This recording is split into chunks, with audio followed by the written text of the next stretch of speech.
Welcome to the first episode of season 3 of the Third Thursday Tertulia. And just gonna put the word out. Let's switch to YouTube.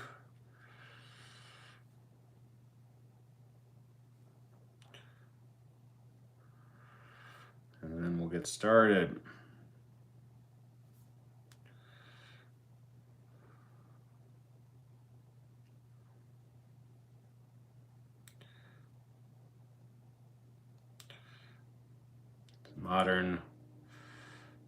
Modern video here, watching a human on their on their cell phone.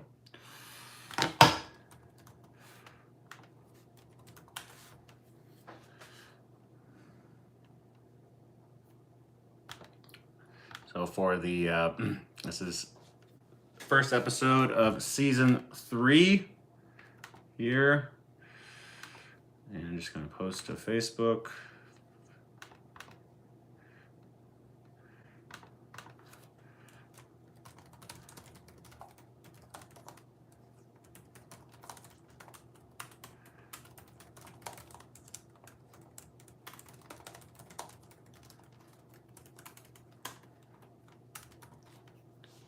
Okay.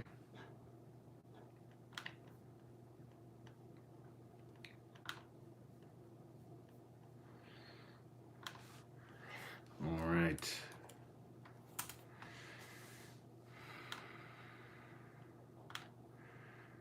Okay. So hello. Thanks for joining. So for this first episode of season 3, as I said, got a nice sign back here. Shout out to Anna Westmoreland for helping me with the sign. So it's been last episode was in April. So back online now, and going to do something a little different here tonight than what I've done in the past.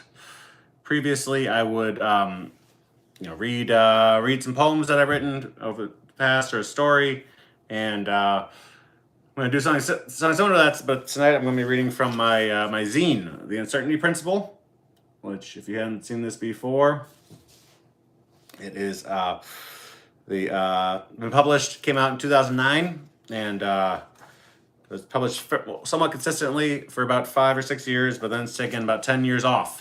So this is the first issue that's come out in about a decade.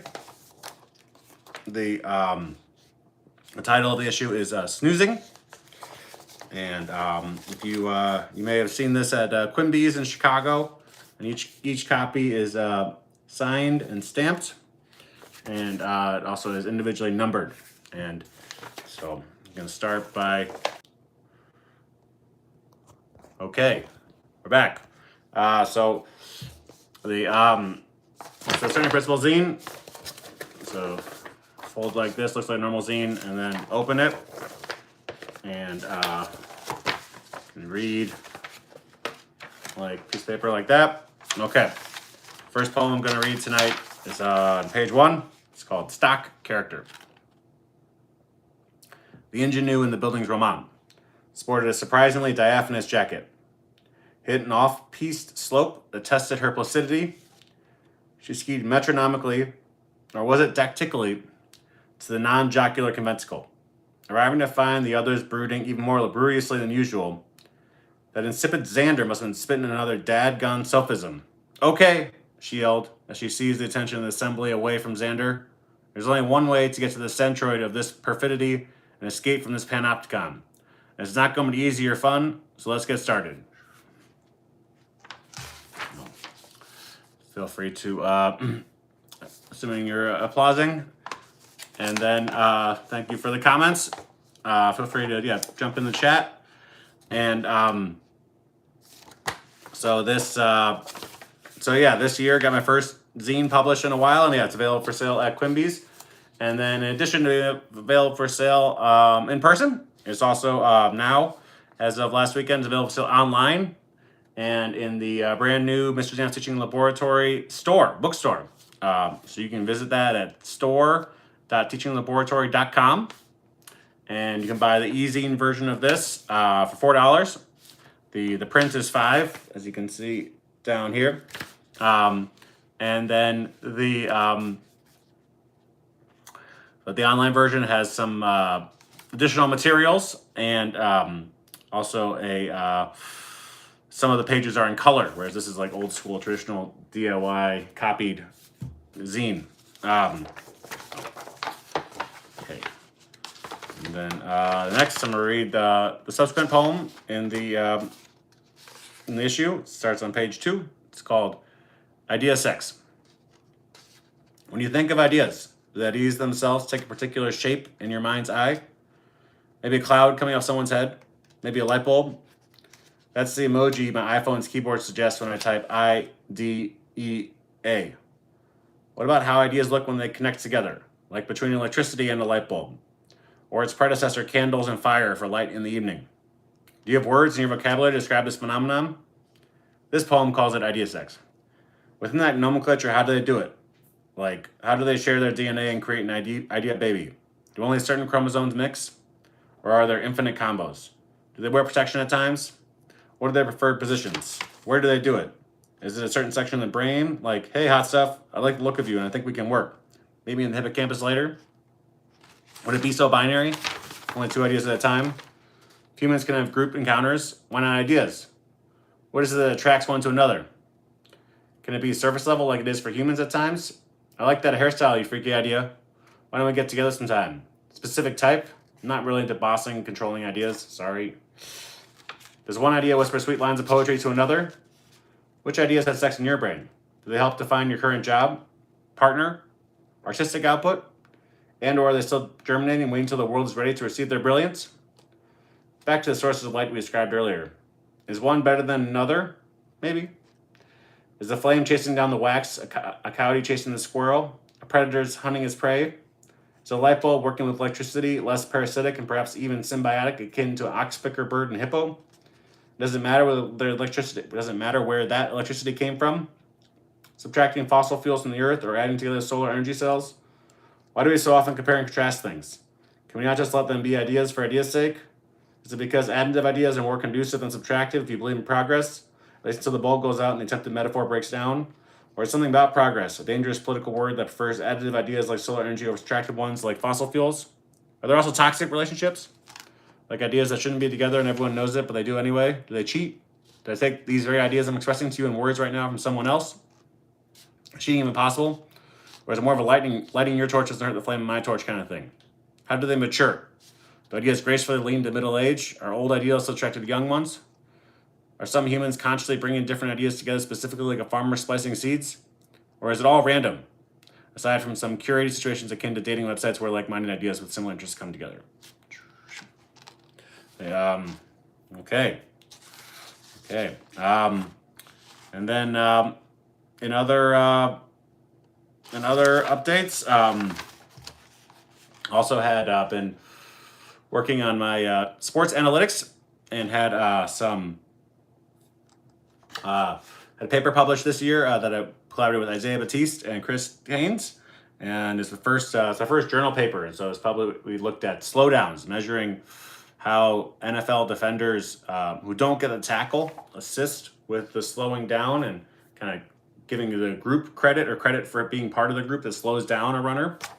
And so that was published in Springer as part of the following up on the prior paper we wrote and presented last year in Paris for the International Sports Analytics competition and exhibition. And you can find it, just search for Lending a Hand and Bringing Ball Carriers Down. All right, and then also in this issue, I have an essay about open educational resources, as well as a new section on critical race theory. Recommend checking that out. Very timely, especially now, and given some of the attacks on diversity, equity, inclusion that are unfortunate. I support DEI. And then more photography in here, as well as then the back section is a photo essay that of sticker art in Chicago, and you may have noticed some of these that are recurring around the city, and try to capture them. And this skeleton in particular was all sorts of different places in the city. Try to capture that. And then also this person with this person as well, kind of recurring, and here they are together. So. All right, we done some fiction. Now we're gonna switch it up to checking out. I've done some poetry and then do some fiction. And so I've been going to the Unreal, which is the top open mic fiction event in Chicago, and hosted by Chelsea Fiddleman. And hello, thanks for the comments. At that event, it's a chance to read fiction. And it's devoted to, as opposed to a lot of open mics around the city, are more focused on poetry. So, and I've been reading some chapters from my forthcoming novelette that hopefully published 2026. It's called Words. And so this is a sample in here, but I'm going to read this time directly from Words. And the one that's in the story is a chapter named Servers.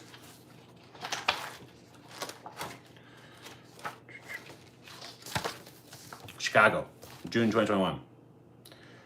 The electrons were swimming across the circuit boards like schools of fish, dancing down through the intricacies of coral reef architecture. As the electrons reach their destinations, the lights flash on and off visually, sending the ones and zeros that roll up into the image on your desktop background, that song you're listening to while you read. Somewhere betwixt the sounds coming out the speakers and filament on the monitor lies the servers. Those boxes house the hardware wherein the software humans rely on lives. Or is it living? Or existing? If you stare at one, you might think the boxes are mute, and I mean, you're right. They can't speak an answer out loud to your questions. Some apps in your phone can. Maybe servers will speak someday too, or maybe they are and I just haven't been invited to the party. How do they communicate in that case, dear reader? Have you guessed it? Well, you're probably right. It's those lights and ones and zeros I mentioned earlier, but you probably knew that already, didn't you? And so those people making the servers, like most of the time, or a certain percent of the time when people write code, is for software that will be used by a human to do something. But these cats, they were writing code that would be read by a tool. Like, I'm telling this story to y'all with you as my audience in mind. The audience they wrote only reads poems written in 2 digits. And you know how that story ends? They were successful.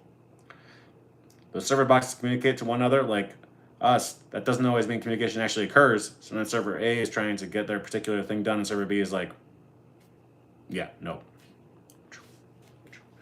Okay, and so there's so it's a short, it's novelette, so it's shorter than my prior novel, Kuyi is Genre 6 Sexy.